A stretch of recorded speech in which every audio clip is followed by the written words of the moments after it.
menghitung daya dukung tiang pancang beton pracetak spoon pile, yaitu spoon pile ini artinya berongga dan ujungnya itu seperti pensil tertutup gitu ya. Nah, tentukan daya dukungnya bila diameternya 50 cm dengan SPT seperti gambar di bawah ini. Nah, kita direncanakan dia sampai dengan kedalaman 32 dengan SPT sekitar 39. Lalu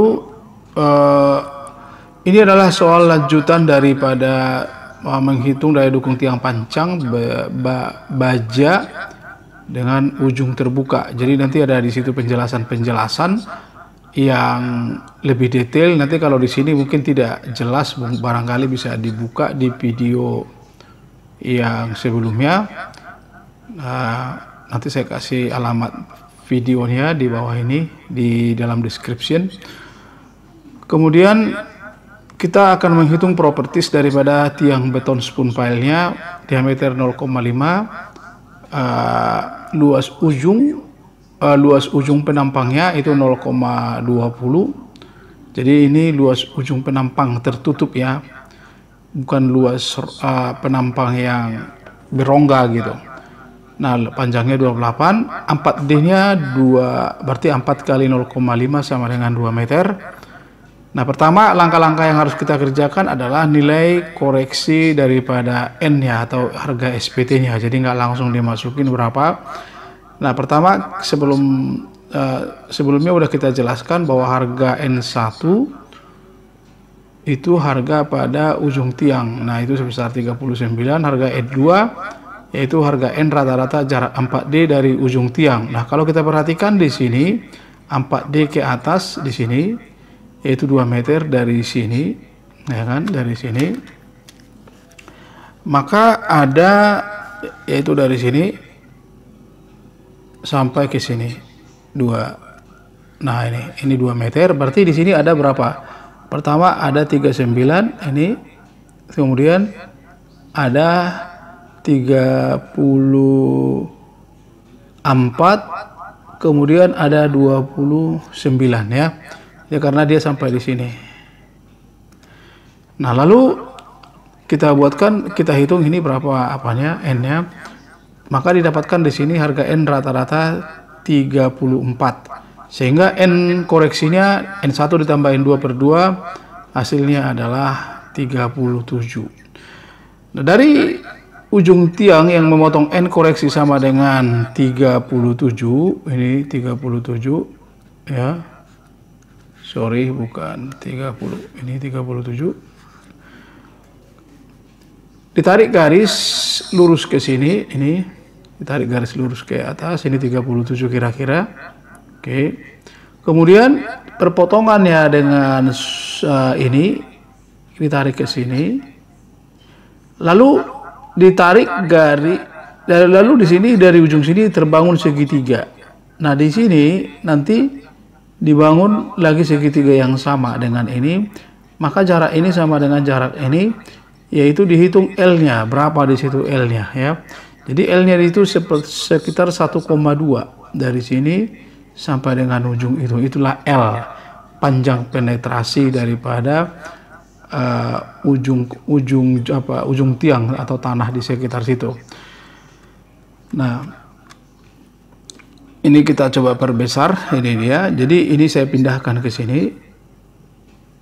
Ini saya buatkan. Jadi yang disebut dengan panjang penetrasi itu adalah dari B sampai D. Berarti ada sekitar 1,2. Kemudian 4D ini adalah 2 meter. Nah, daya dukung ujung tiang yaitu panjang tadi itu 1,2 yang ini. Ya kan? Jadi terus L per D-nya yaitu 1,2 dibagikan dengan 0,5 hasilnya 2,4. Maka dari ada suatu grafik sesuai dengan di dalam buku Suyono Sosrodaksono, karena soal ini tetap mengacu kepada metode Meyerhof dan Terjagi, di mana hasil ini lebih realistis dan mendekati dengan data-data hasil tes pembebanan atau status loading ya, atau loading status loading test gitu ya. Jadi hasil ini, dan ini sering dipakai di Jepang gitu ya. Nah, ada satu grafik ini seperti ini. Nah, di sini yang perlu kita perhatikan ada dua grafiknya sini. Ini satu, kemudian ada satu lagi di sini. Nah, yang garis putus-putus adalah untuk tiang pipa baja yang terbuka ujungnya, di mana ini kita bahas pada video sebelumnya. Nah, yang sekarang soal ini adalah ujung tiang pancang biasa. Jadi termasuk dari sini beton gitu ya.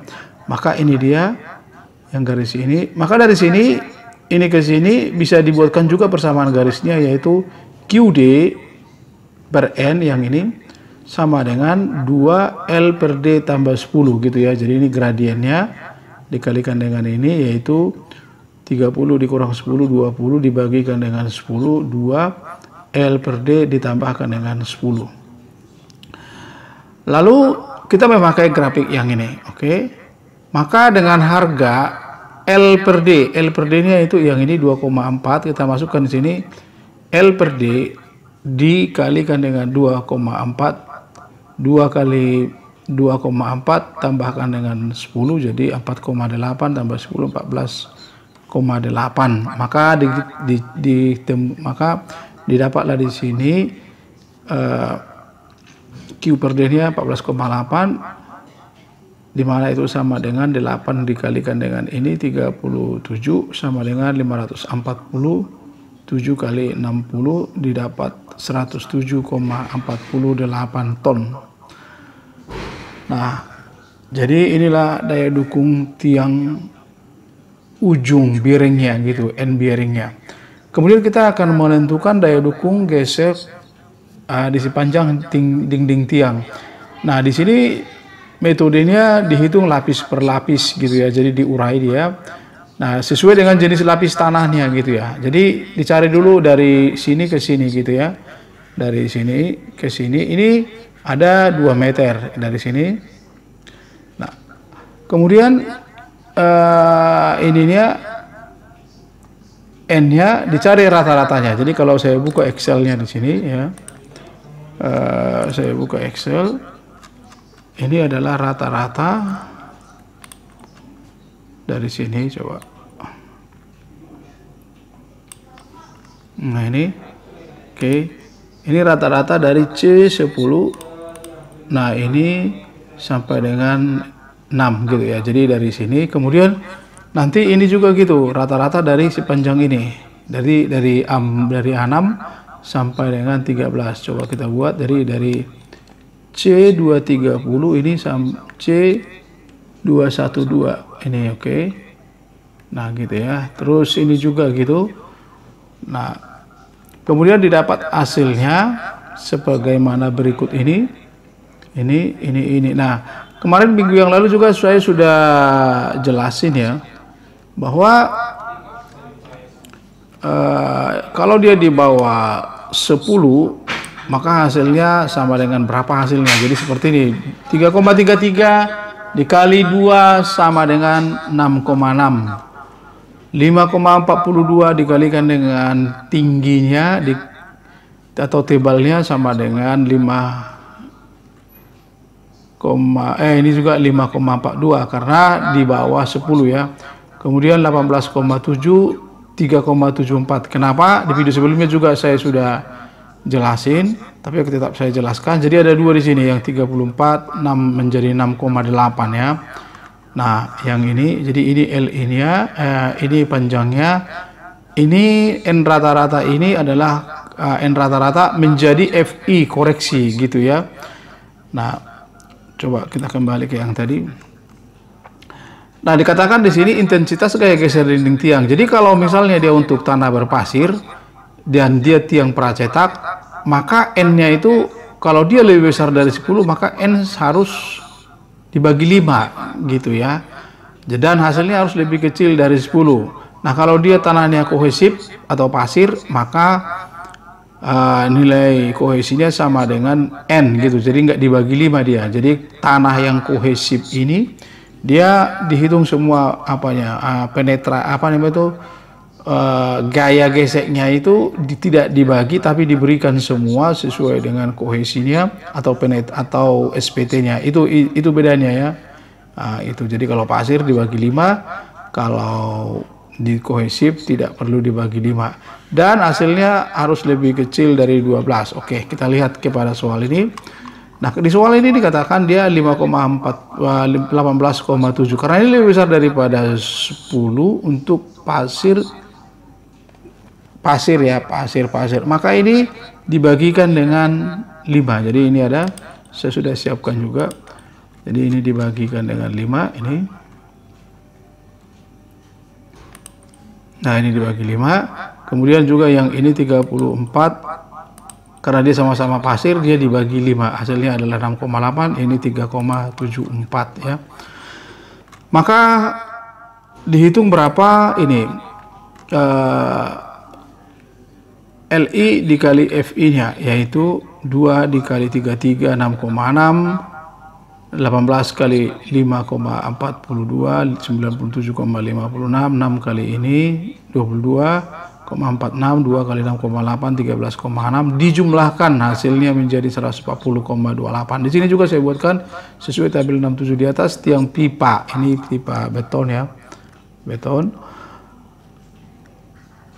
dan termasuk ini pracetak. Maka hasilnya dibagi 5 karena ini pasir ya, ini pasir. Ini juga pasir. Nah, ini kan pasir dibagi 5 ya, kalau itu berpasir ini. Oke. Maka didapatkan totalnya 140,28. Nah, QS kelilingnya dikali QS atau daya dukung dari pergesekan antara tanah dengan keliling pipa, yaitu sebesar keliling pipa dikalikan dengan jumlah LI dikalikan dengan FI. 3,14 dikali D 0,5 dikalikan dengan ini 140,28 ya. Jadi ini oke, terus diperoleh 220,24 ton. Maka daya dukung ultimate ditambahkan yang ini ditambahkan dengan 220, hasilnya 320,7 ton. Jadi kemudian dibagikan dengan 3 ini, maka diperoleh daya dukung izin 109,23 ton dengan diameter 50. Kemudian daya dukung izin tiang sesuai kekuatan bahan. Nah, ini perlu kita koreksi. Kenapa? Supaya bisa kita mengetahui apakah ini melewati daripada kekuatan bahan tiang itu gitu. Nah, bahwa kalau untuk tiang berapa sih daya dukung sesuai dengan kekuatan bahan? Nah, dia diambil antara 0,25 sampai 0,33 dikalikan dengan kuat tekan beton atau mutu beton FC-nya. Nah, diambil dari sini 27. Jadi di antara 0,25 sampai 0,23 saya ambil 0,27 sesuai, dan ini saya sesuaikan sama katalog Wika supaya nanti kita bisa bandingkan dan mengerti gitu ya. Nah, boleh diambil 0,30 boleh, terserah perencana atau terserah teman-teman. Nah, di sini D-nya 0,5 sama dengan yang tadi, tebalnya 0,09. Jadi kalau kita buka Wika itu ada di sini, brosur Wika. Nah, ini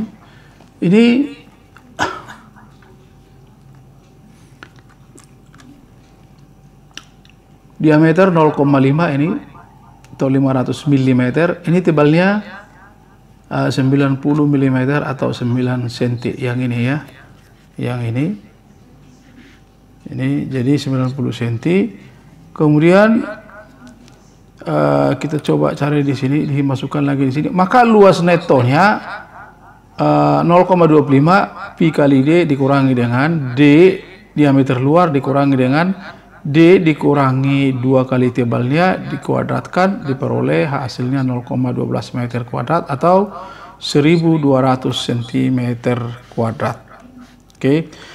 Nah, mutu FC ini itu 52 megapascal itu sama dengan kalau kita rubah menjadi kuat tekannya itu menjadi 600 kg per cm². Jadi di brosur tadi itu mereka dari Wika Beton itu sama dengan ini 600. Ya, jadi 52 MPa kurang lebih sama dengan 600 kg per cm². Sebenarnya sih 620 tapi dibuat yang 600 cari lebih aman, maka dikalikan, maka kuat izin bahannya adalah FC dikalikan dengan luas penampang beton itu. Jadi ini, jadi kalau dia seperti ini ya,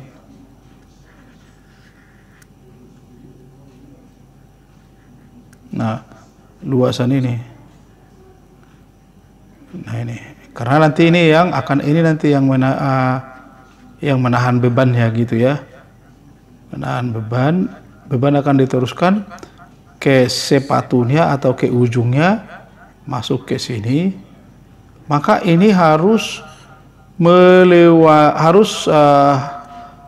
beban itu harus atau dari tanah di ujung itu harus dia lebih kecil daripada ini kekuatan tekan bahannya. Jadi jangan sampai melebihi supaya tidak pecah gitu ya, supaya tidak berisiko pecah.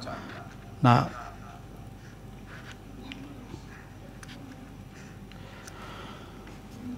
diperoleh hasilnya 194,90. Nah, lebih kecil, ini lebih besar atau lebih besar daripada 109,23, yaitu dari sini, dari selimut dan juga dari ujung gitu ya.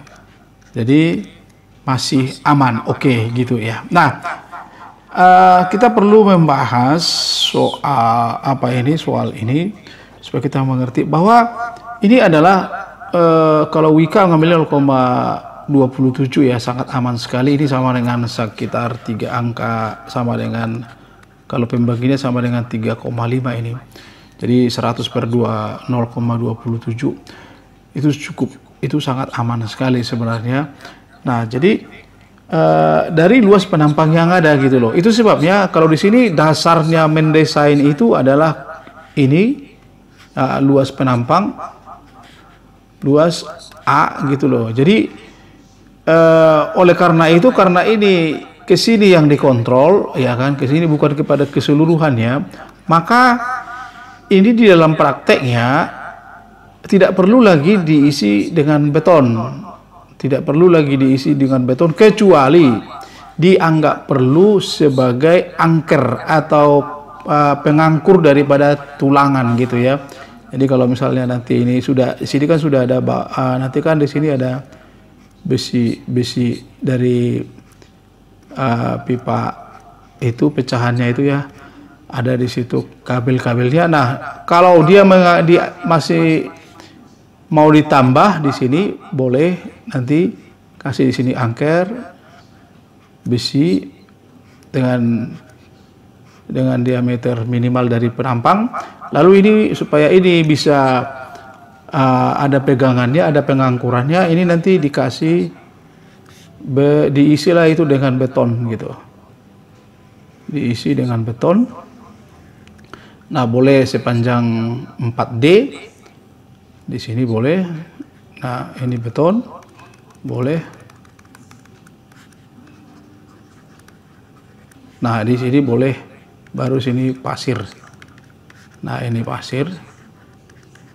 Ada juga orang supaya lebih aman dikasihnya ini beton kalau memang itu merasa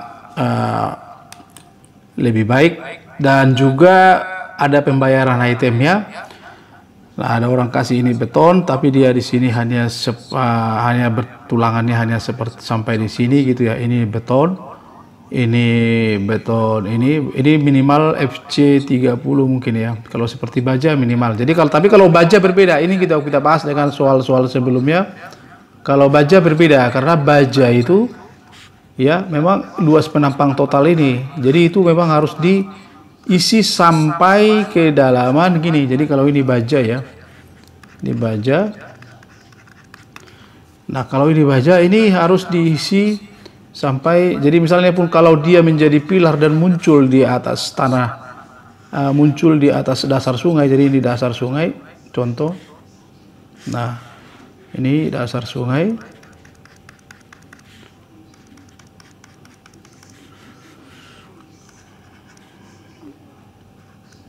Ini dasar sungai, muka tanah gitu ya, tanah dasar sungai. Nah, ini dari sini sampai ke minimal ini kata ini minimal 8 meter. Jadi ini lebih besar atau lebih besar.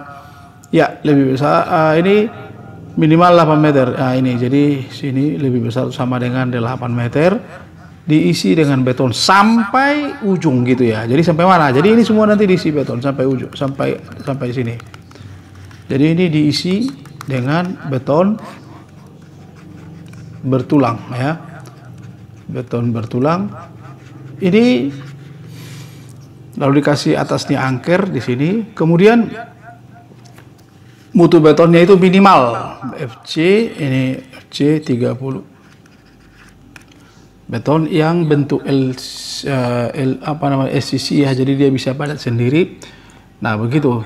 Tapi kalau untuk beton cukup hanya sampai seperlunya, kalau memang dianggap perlu untuk angkur daripada ini ya, step ini. Oke, demikian video yang bisa saya sampaikan kali ini, kiranya bermanfaat dan boleh di-share kepada teman-teman yang mungkin memerlukannya, dan jangan lupa untuk memberikan like, subscribe, dan juga share. Terima kasih, bye-bye.